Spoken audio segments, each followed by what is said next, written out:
എല്ലാവർക്കും സ്വാഗതം. Firing order and engine balancing. Valve clearance adjustment എന്ന ഒരു വർക്ക് ചെയ്യാനുണ്ട്. അതിനു മുമ്പായിട്ട് ഫയറിംഗ് ഓർഡറിനെ കുറിച്ചും എൻജിൻ ബാലൻസിങ്ങിനെ കുറിച്ചും ഒക്കെ ഒന്ന് മനസ്സിലാക്കുന്നത് നന്നായിരിക്കും. ഫയറിംഗ് ഓർഡർ എന്താണ് എന്ന് പറയാം. ഒരു മൾട്ടി സിലിണ്ടർ എഞ്ചിനിൽ ഓരോ സിലിണ്ടറിലും പവർ ഉണ്ടാവുന്നതിൻ്റെ സീക്വൻസ് എന്താണെന്ന് പറയുന്നതാണ് ഫയറിംഗ് ഓർഡർ. ഉദാഹരണത്തിന് ഒരു 4 സിലിണ്ടർ എഞ്ചിൻ്റെ ഫയറിംഗ് ഓർഡർ സാധാരണയായിട്ട് 1, 3, 4, 2 ആണ്. എന്ന് വെച്ചാൽ എഞ്ചിൻ്റെ ഫ്രണ്ടിൽ നിന്ന് ഒന്നാമത്തെ സിലിണ്ടറിൽ ആദ്യം പവർ പ്രൊഡ്യൂസ് ചെയ്യും. അതിനുശേഷം പവർ ഉണ്ടാകുന്നത് മൂന്നാമത്തെ സിലിണ്ടറിലാണ്, പിന്നെ നാലാമത്തെ സിലിണ്ടറിൽ, പിന്നെ രണ്ടാമത്തെ സിലിണ്ടറിൽ. ഇങ്ങനെയാണ് പവർ പ്രൊഡക്ഷൻ ഉണ്ടാകുന്നത്.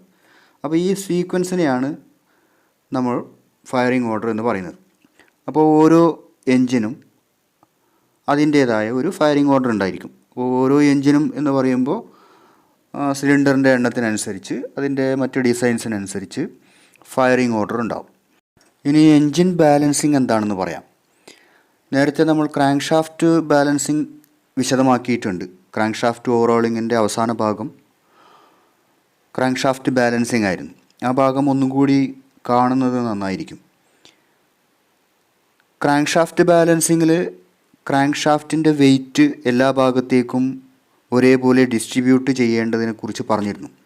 ക്രാങ്ക് ഷാഫ്റ്റിൻ്റെ വെയിറ്റ് എന്ന് പറയുമ്പോൾ ക്രാങ്ക് ഷാഫ്റ്റിനോടൊപ്പം ചലിക്കുന്ന piston, connecting road, fly wheel, vibration damper, ഈ ഭാഗങ്ങളൊക്കെ അതിൻ്റെ കൂട്ടത്തിൽ വരും. അപ്പോൾ ഇതിൻ്റെ എല്ലാം വെയിറ്റുകൾ എങ്ങനെ ബാലൻസ് ചെയ്യണം എന്നുള്ള കാര്യങ്ങളൊക്കെയാണ് നമ്മൾ ബാലൻസിങ് ഓഫ് ക്രാങ്ക് ഷാഫ്റ്റ് എന്നുള്ള അധ്യായത്തിൽ വിശദീകരിച്ചത്.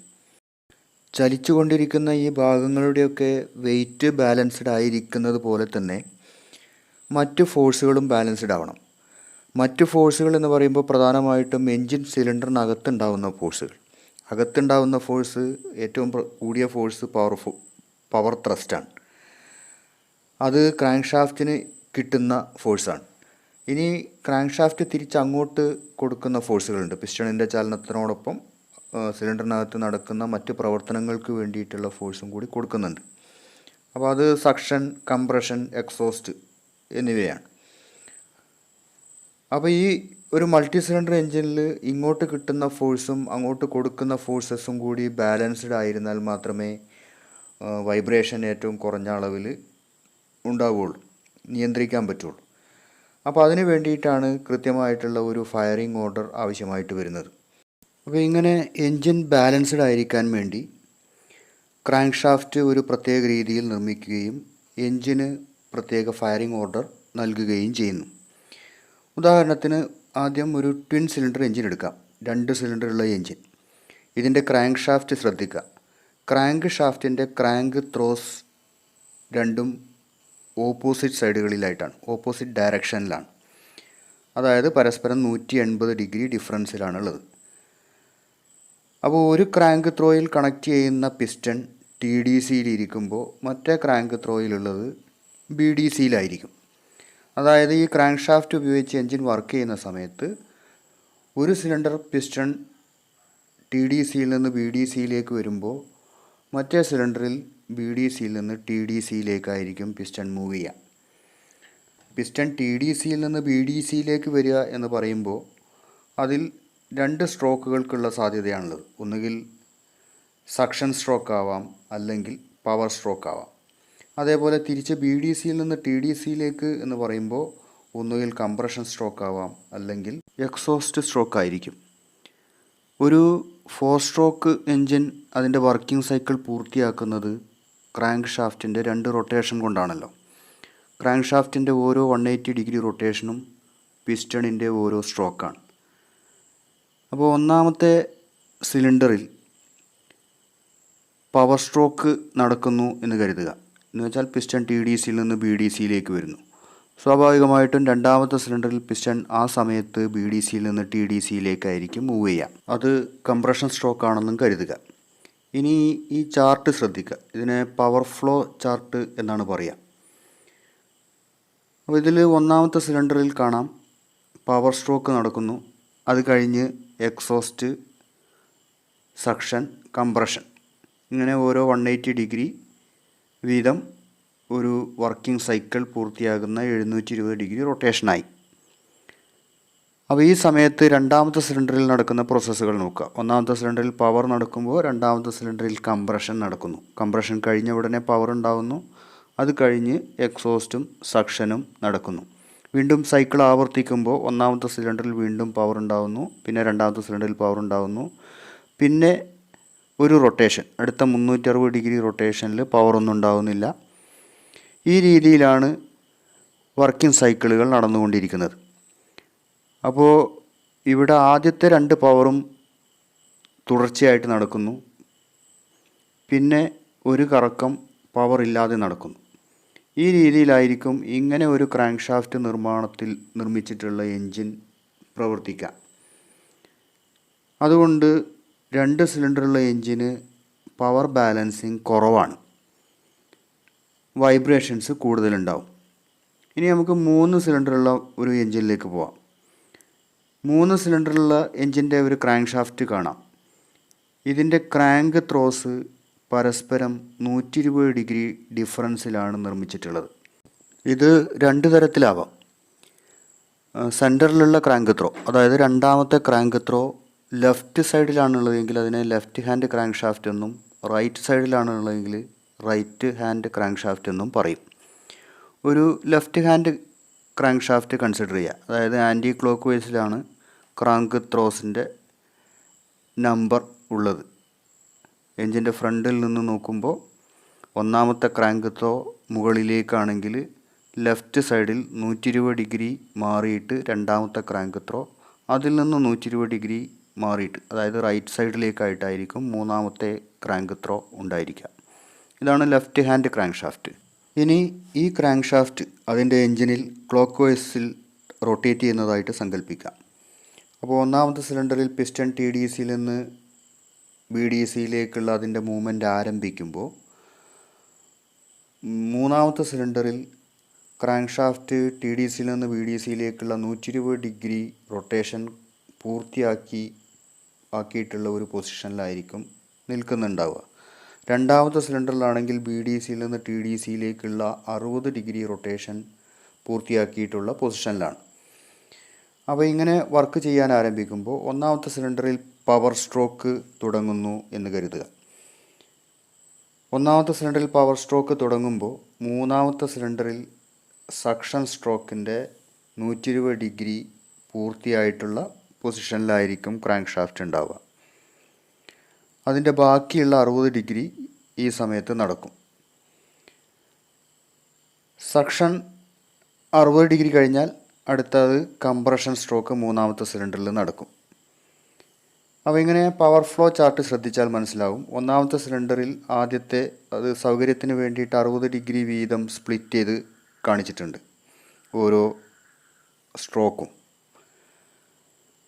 അപ്പോൾ ആദ്യത്തെ 180 ഡിഗ്രി പവർ സ്ട്രോക്ക്, ആ സമയത്ത് മൂന്നാമത്തെ സിലിണ്ടറിൽ ആദ്യത്തെ 60 ഡിഗ്രി സക്ഷൻ സ്ട്രോക്കും പിന്നീടുള്ള 120 ഡിഗ്രി കംപ്രഷൻ സ്ട്രോക്കും അതിൻ്റെ ബാക്കിയുള്ള 60 ഡിഗ്രി അടുത്ത 180 ഡിഗ്രി റൊട്ടേഷനിലെ കോളത്തിലും കാണാം.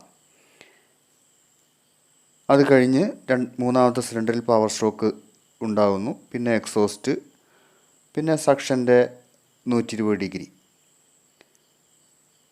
ഇതേപോലെ രണ്ടാമത്തെ സിലിണ്ടറിൽ ഇതേ സമയത്ത് എക്സോസ്റ്റ് സ്ട്രോക്കിൻ്റെ 60 ഡിഗ്രി കഴിഞ്ഞിട്ടുള്ള പൊസിഷനാണ്. ബാക്കിയുള്ള 120 ഡിഗ്രി എക്സോസ്റ്റ് സ്ട്രോക്ക് നടക്കുന്നു, അത് കഴിഞ്ഞ് സക്ഷൻ സ്ട്രോക്ക് നടക്കുന്നു, അത് കഴിഞ്ഞ് കംപ്രഷൻ നടക്കുന്നു, പിന്നെ പവർ ഉണ്ടാകുന്നു. അപ്പോൾ ഈ പവർ ഫ്ലോ ചാർട്ട് ശ്രദ്ധിച്ചാൽ മനസ്സിലാവും. പവർ ഉണ്ടാകുന്ന സീക്വൻസ് 1, 3, 2 ആണ്. ഒന്നാമത്തെ സിലിണ്ടറിൽ പവർ ഉണ്ടായിക്കഴിഞ്ഞ് 60 ഡിഗ്രി കഴിഞ്ഞിട്ടാണ് മൂന്നാമത്തെ സിലിണ്ടറിൽ പവർ ആരംഭിക്കുന്നത്.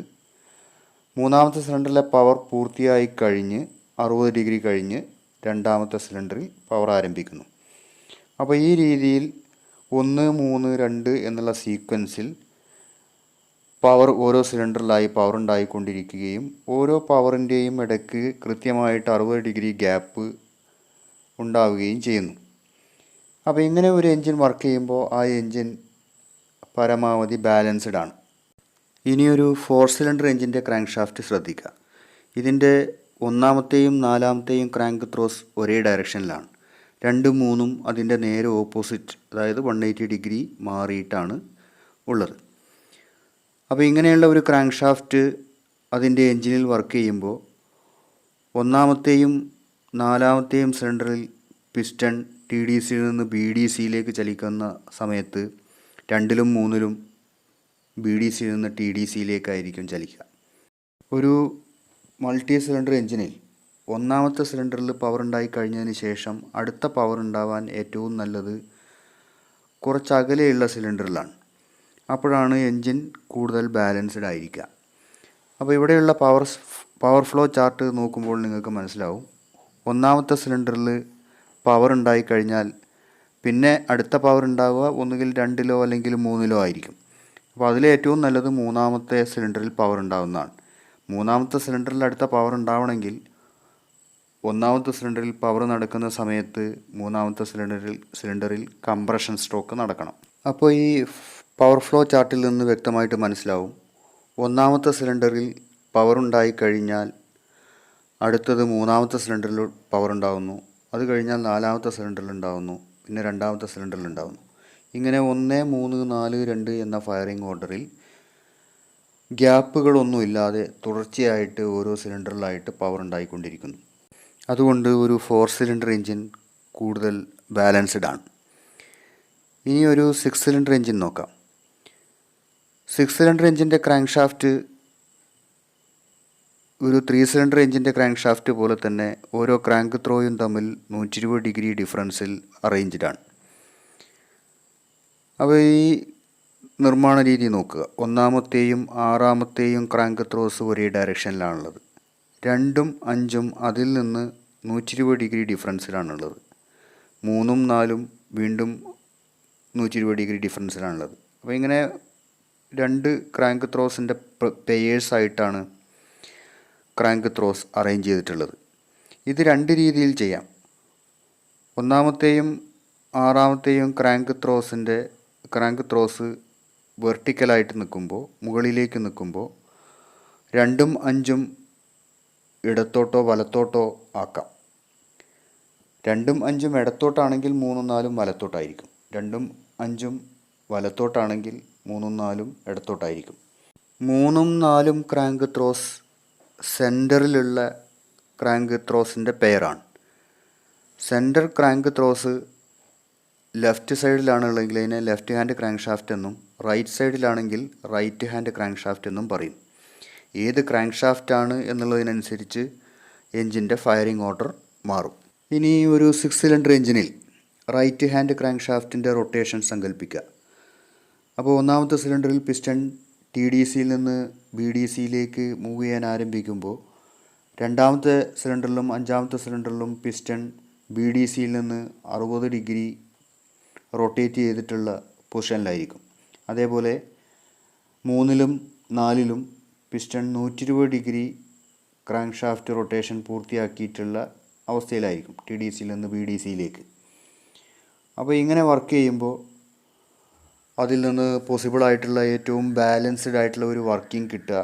അതിൻ്റെ പവർ ഫ്ലോ ചാർട്ട് നോക്കുമ്പോൾ നിങ്ങൾക്ക് മനസ്സിലാവും. 1, 5, 3, 6, 2, 4 എന്നുള്ള ഒരു ഫയറിംഗ് ഓർഡറിൽ ആയിരിക്കും ആ എൻജിൻ വർക്ക് ചെയ്യുക. അപ്പോൾ ഒരു 6 സിലിണ്ടർ എൻജിനാണ്. ഒന്നാമത്തെ സിലിണ്ടറിൽ പവർ തുടങ്ങി അത് തീരുന്നതിൻ്റെ 60 ഡിഗ്രി മുമ്പായിട്ട് അഞ്ചാമത്തെ സിലിണ്ടറിൽ പവർ ആരംഭിക്കുന്നു. അതിലെ പവർ തീരുന്നതിന് 60 ഡിഗ്രി മുമ്പായിട്ട് മൂന്നാമത്തെ സിലിണ്ടറിൽ പവർ ആരംഭിക്കുന്നു.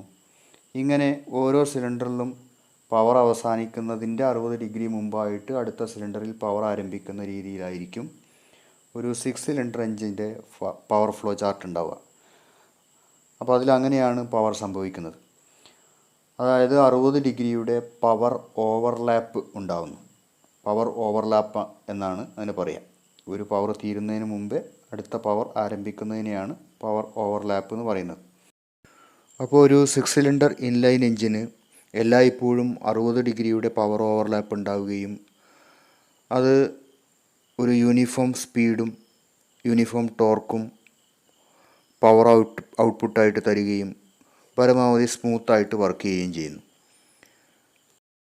റൈറ്റ് ഹാൻഡ് ക്രാങ്ക് ഷാഫ്റ്റുള്ള ഒരു 6 സിലിണ്ടർ എഞ്ചിൻ്റെ ഫയറിംഗ് ഓർഡറാണ് ഇപ്പോൾ നിങ്ങൾ കണ്ട 153624. ഇത് ഒരു ലെഫ്റ്റ് ഹാൻഡ് ക്രാങ്ക് ഷാഫ്റ്റ് ആണെങ്കിൽ ക്രാങ്ക് ഷാഫ്റ്റിൻ്റെ കൺസ്ട്രക്ഷൻ മാറി, അതുകൊണ്ട് തന്നെ ഫയറിംഗ് ഓർഡർ മാറും. അപ്പോൾ ഫയറിംഗ് ഓർഡർ 142635 എന്നാകും. ഇതും ബാലൻസ്ഡ് ആയിട്ടുള്ള ഒരു ഫയറിംഗ് ഓർഡർ തന്നെയാണ്. അത് ഉപയോഗിക്കുന്ന എൻജിൻസും ഉണ്ട്, നേരത്തെ പറഞ്ഞ ഫയറിംഗ് ഓർഡറുള്ള എൻജിൻസും ഉണ്ട്.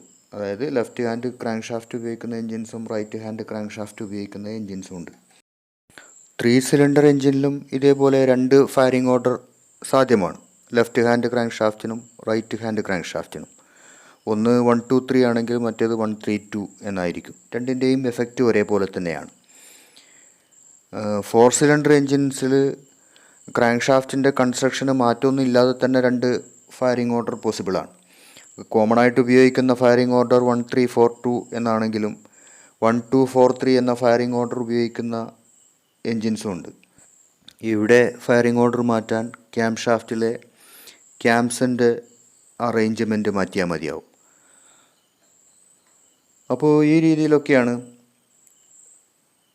ഇൻലൈൻ എൻജിനുകളുടെ ഫയറിംഗ് ഓർഡറും ക്രാങ്ക് ഷാഫ്റ്റിൻ്റെ കൺസ്ട്രക്ഷനും, അതുകൊണ്ട് അത് എൻജിൻ ബാലൻസ് ചെയ്യുന്നതും. ഈ ക്ലാസ് ഇവിടെ അവസാനിക്കുകയാണ്. കാര്യങ്ങൾ മനസ്സിലായിട്ടുണ്ടാവും എന്ന് വിചാരിക്കുന്നു. എന്തെങ്കിലും സംശയം ഉണ്ടെങ്കിൽ തീർക്കാൻ ശ്രമിക്കുക. അപ്പോൾ നമ്മുടെ അടുത്ത പാർട്ടായിട്ടുള്ള വാൽവ് ക്ലിയറൻസ് അഡ്ജസ്റ്റ്മെൻറ്റ് എന്ന വർക്ക് ചെയ്യുന്നതിന് ഈ ഒരു അധ്യായം വളരെ സഹായിക്കും. അപ്പോൾ ഇതൊന്ന് വ്യക്തമായിട്ട് മനസ്സിലാക്കാൻ വേണ്ടി ശ്രമിക്കുക. ഓക്കെ.